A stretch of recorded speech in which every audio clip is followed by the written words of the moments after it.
Welcome to 5th generation hobby shop and welcome to another video testing. By the way, shout out po kay Sir John Christopher ng Batangas. Okay, so this is the Glock 17 Gen 5 pellet version. Meron kasi yung version nito, yung steel BB version. So this is the Glock 17 pellet version, caliber 177 or 4.5 millimeter. So this is the pellet. Ito po yung pointed. Okay, pointed po siya. Ayan. Pointed pellets. Yung isang version nito, yung steel BBs, yung bulitas. Okay. So this is the Glock 17. This is the box. Ayan. Itong unit na to ay 21 rounder capacity. Ayan. 21 po yung laman ng magazine. Officially licensed by Glock. Ayan. Officially licensed product of Glock. Okay. Umarex brand. Ayan. Gen 5. Okay. May kasama na siyang bala, yung pellets, 500 shots. And also CO2. Ito po yung kanyang CO2 cartridge. 12G. So 12G lang po ang gagamitin natin. Okay. Non-threaded. 5 pirasong CO2. Kasama na po. Ayan. And then also gun oil. May kasama na siyang gun oil. Ayan. Yun yung mga kasama sa package. Of course, manual, instruction, operating instruction manual. Ito naman po yung sa maintenance manual. Ayan. Hex screw or yung sa Allen doon sa magazine. And syempre yung unit. Ayan. Glock 17 Gen 5 roll marks. Ayan. Engraved markings. Glock 17 Gen 5. Napakapulido ng engraved. Tapos ang Gen 5 Glock 17 meron ng meron na siyang serrations sa front pati sa rear. Yung Gen 4 plain lang siya.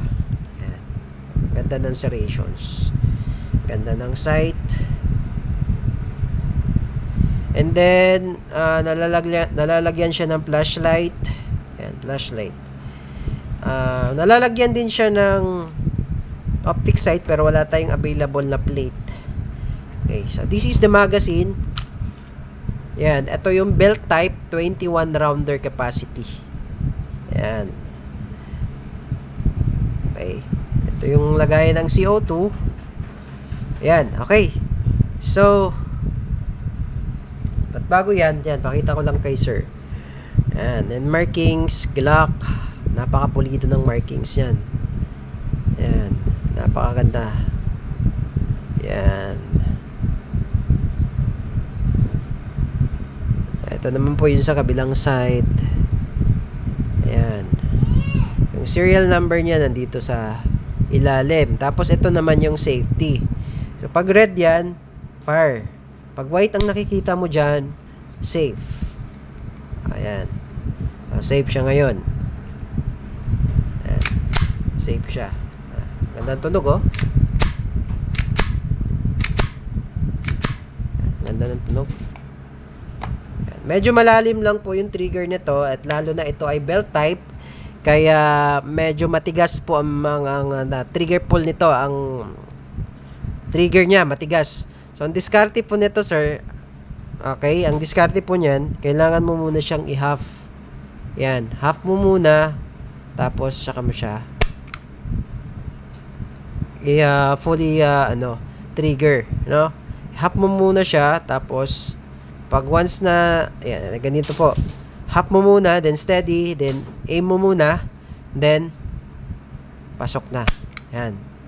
So, yun yung diskarte nun. Kasi pag direkta pong kalabit yan, matigas po talaga dahil belt type siya. Pero katagalan naman lumalambot yan. Okay. Lagyan natin tong belt niya ng oil. Pwede mo siyang lagyan ng oil. Ayan. By the way, ang paglalagay pala ng bala, ito sir, no? Facing siyang ganyan, okay? So, facing siyang ganyan. No, hindi pala. Ganyan ang facing. Ganyan ang facing. Tapos, ito. Ayan yung, ito po, itong part na to. Push mo lang. Yan. Pag maglalagay ko kayo ng bala, push mo lang to. Yan. And then, ang ikot nito, pag nakasalpak na sa magazine yan, ay sa unit, ang ikot niyan ay counterclockwise. Facing ganyan, counterclockwise ang ikot niyan.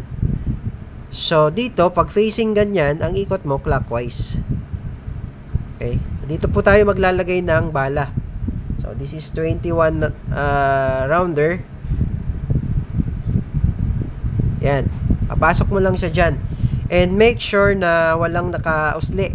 Ayan yung ano niya, yung pinakadulo niya. Dapat, ano po, wala po nakausli na pellets. Plain dapat yung ano, tawag nito. Kailangan lapat talaga siya doon sa belt, sa butas. Yan. Kailangan lapat talaga siya dyan. So, ganun lang po ang paglalagay ng bala. Iikot mo lang, facing na ganyan. Pasok mo lang yung bala, tapos ikot mo siya clockwise. Okay, clockwise. Doon naiikot din naman siyang counterclockwise. Pero mas ano siya pag clockwise. Yes, clockwise. So, check nyo din yung bala na ilalagay. Minsan kasi yupi yung ano niya, yung nose. Yung nose niya, ito yung ano, yung may butas. Minsan yupi yan eh. So, check nyo lang din. Ayan. So, pupunuin natin yung bala, yung magazine. Ang dami pong laman nito, 21. So, ito yung pan 21. Ayan. So, puno na po yung belt. Ayan, puno na po yan. And then, after that, ito namang sa side na to, yung ipupush nyo. Ayan. Kanina ito, yung sa side na to. Dahil, para siyang lock eh. Ayan. And then, itong unit, pag wala na pong bala, blowback po siya, no? Blowback. Pero pag wala na siyang bala, hindi po siya mag-open slide. Ayan. Hindi kasi yan abot eh. Tsaka, dahil nga belt type siya, hindi siya mag-open slide. Open slide, di katulad nung sa mga Steel BB version, yung spring magazine kasi yon, mag-open slide. Pero ito kasi pellet version, belt type po siya, so hindi siya mag-open slide pag wala nang bala. Ayan. Puno na yung... Ito naman, before kayo maglagay ng CO2, patakan nyo po siya ng oil.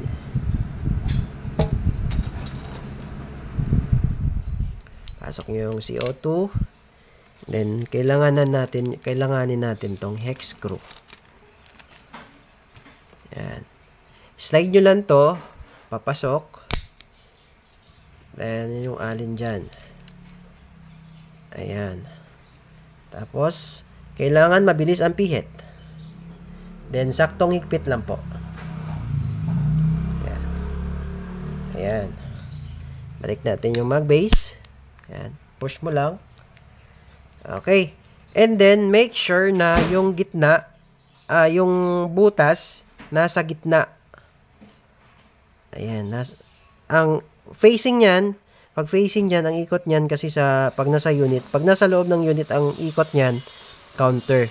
So, make sure na nasa gitna po yung bilog. Ayan. Yung bilog na yan. Ayan. Kailangan nakasentro po siya dyan. Okay. And then, pwede nyo rin pong lagyan dito na part na to ng oil. Pwede rin dito. Para yung belt niya lalambot pag may oil. So, may gilid lang o. Hindi nadaanan kasi yan. May gilid. Pwede nyo siyang lagyan ng oil. Ayan. Okay. Ayan. So, testing. Okay, Sir John, testing ng inyong unit, Glock 17 Gen 5, pellet version, airgun.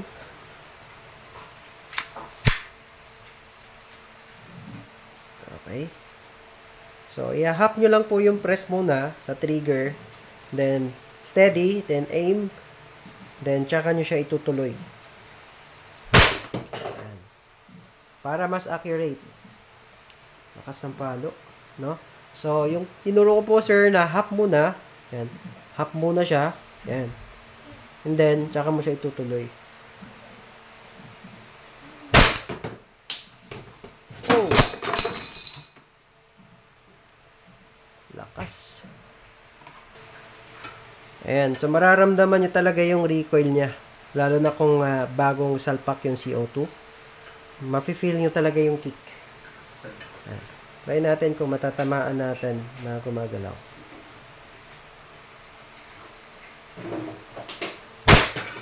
Lakas eh. Oh! So, Sir John Christopher ng Batangas. For shipping niya po ang inyong unit. Glock 17 pellet version. Okay, Gen 5. Okay, so kung may question po, message lang sa aming Facebook page, 5th Generation Hobby Shop. Thank you and have a nice day.